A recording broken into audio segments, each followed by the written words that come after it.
नमस्कार फ्रेंड्स, मैं हूं आपका मित्र, आपका सखा, आपका फ्रेंड कमल नंदलाल और मैं आप सभी दर्शकों का हार्दिक अभिनंदन करता हूं, स्वागत करता हूं, वेलकम करता हूं एस्ट्रो तक की खास प्रस्तुति वास्तु का सच सिर्फ कमल नंदलाल के साथ में। इसलिए एस्ट्रो तक को लाइक करें, सब्सक्राइब करें, शेयर करें हमारे वीडियोस यूट्यूब और फेसबुक पर, और तक एप्लीकेशन को डाउनलोड करके अपने जीवन को सरल, सुगम और सफल बनाएं।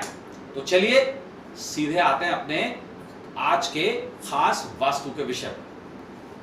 तो मित्रों, आज का हमारा विषय है वास्तु अलर्ट। कहीं आपके घर में के सामने तो नहीं ये चीजें हो सकते हैं, बड़े नुकसान, रहें सावधान। देखिए, वास्तु कुछ ऐसे नियम बताता है जहां पर हम अपने जीवन को अच्छा भी बना सकते हैं, और वास्तु के अगर नियम हम फॉलो ना करें तो हम अपने जीवन में नकारात्मकता भी ला सकते हैं, नेगेटिविटीज भी ला सकते हैं। इसी सीरीज में हम आपको समय समय अंतराल बताते रहे हैं कि आपके घर के अंदर क्या चीजें होनी चाहिए, लेकिन कुछ चीजें जो अगर आपके घर के बाहर भी हैं वो भी आपके जीवन को इफेक्ट करती हैं। स्पेशली ये जो एपिसोड है ये आपके घर के सामने आगे रखी हुई कुछ चीजों पर आधारित है। आइए जानते हैं। देखिए, घर के आगे बिल्कुल आपका जो मेन गेट है उसके आगे बहुत बड़ा घना पेड़ नहीं होना चाहिए। इस बात को ध्यान किया।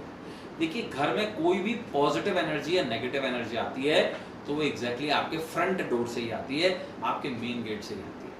मेन गेट के सामने बड़ा पीपल का, बरगद का या ऐसा बड़ा पेड़ होना आपके घर में पॉजिटिव वाइब्स को आने से रोक देता है, वहां पर हिंडरेंस दे देता है, और इससे लक्ष्मी भी प्रवेश नहीं कर पाती। इसके आगे, घर के आगे या सामने बेल का या ऊपर चढ़ना शुभ नहीं माना जाता। बेल का स्थान हमेशा दक्षिण पूर्व बताया गया है, जो उन्नति का आसार होती है। बेल जो है उसे फेमिनाइन पार्ट माना गया है, इसलिए जितनी भी बेलें होती हैं, बूटेदार पौधे होते हैं, वो हमेशा घर की दक्षिण पूर्व दिशा में होने चाहिए। घर के मेन गेट पर या फ्रंट पे नहीं होते या होने नहीं चाहिए। एक जमाने में लोग हेजेस बनवा दिया करते थे बेलों को चढ़ाने के लिए। घर देखिए उनके, कभी भी वहां पर अच्छा पैसा नहीं रुकेगा, और इसी की वजह से शत्रुओं की संख्या बढ़ जाती है। जो महिलाएं हैं घर की, वो बीमार रहना शुरू कर देती हैं, और साथ साथ के अंदर उन्नति में बाधाएं भी आती हैं। पॉइंट नंबर 3, वास्तु विज्ञान के अनुसार घर की जो दहलीज होती है, यानी कि मुख्य द्वार से अटी हुई, चाहे वो लकड़ी की या पत्थर की होती है, उससे सड़क से, यानी कि आपका जो पोर्च का प्लेटफॉर्म है उससे थोड़ा ऊंचा होना चाहिए, कम से कम 1 इंच। अगर घर का और रोड का फर्श समांतर लेवल पर है तो हमेशा नेगेटिविटी का खतरा बना रहता है। ऐसा ना होने पे घर में रहने वालों की सेहत में भी उतार चढ़ाव आता है। घर की महिलाओं को कई तरह की मानसिक और शारीरिक परेशानियों का सामना करना पड़ता है, और रिश्तों में तालमेल में कमी भी आ जाती है। कहते हैं ना, हमेशा अपनी दहलीज में रहिए। उसका कारण ये है, वास्तु विज्ञान के अनुसार घर के सामने आंकड़ा या दूध निकलने वाले कुछ पौधे होते हैं, जैसे कनेर भी हो गया जिसमें से दूध निकलता है, वो नहीं होना चाहिए। ऐसा होना स्वास्थ्य के लिए कष्टकारी माना गया है।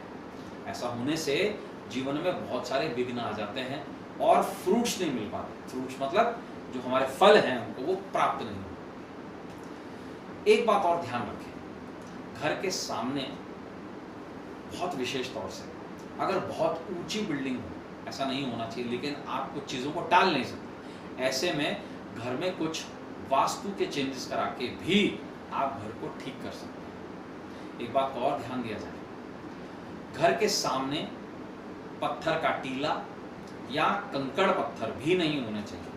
अगर ऐसे पत्थर आपके घर के सामने कोई बड़ा पड़ा है तो आपके जीवन में रोड़ा बन सकता है। आपने सुना होगा रोड़ा, राह में आ रहा रोड़ा, कभी नहीं होना चाहिए। ना ही आपके घर के बाहर कोई अटाला होना चाहिए। अटाला यानी कि आपने भी कुछ रख दिया, किसी ने कुछ रख दिया, ऐसा नहीं होना चाहिए। एक बात का विशेष ध्यान दिया जाए, घर के सामने या घर के बाहर या सामने की तरफ मंदिर भी नहीं होना चाहिए।